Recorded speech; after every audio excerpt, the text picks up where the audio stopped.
Hello साथीहरु, तपाईको पनि यसरी फ्रेन्ड देखाएको छ भने जस्ट यो 3 डटमा जानुस् अनि तल जानुभयो भने यहाँनिर चाहिँ टर्न अन प्रोफेसनल मोड भनेर देखाएको छ। यहाँनिर चाहिँ नेक्स्ट गर्दै जानुस्। नेक्स्ट गरिसकेपछि फेरि यहाँ अपडेट गरिदिनुस्।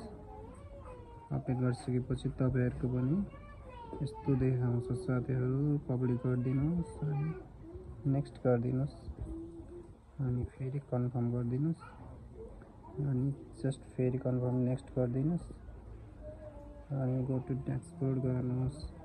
अब चाहिँ तपाईहरुको गेट स्टार्टेड भयो। अब चाहिँ कस्तो देखाउँछ साथीहरु, मोनेटाइज अप्सनमा देखाउनुस्।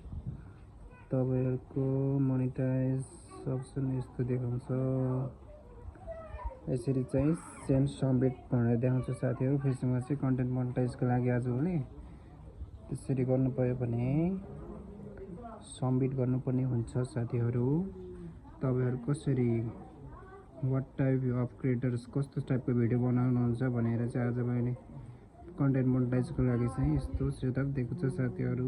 हजुरहरुले फेसबुकलाई चाहिँ आफ्नो इन्ट्रेस्ट सबमिट गर्नुपर्ने हुन्छ।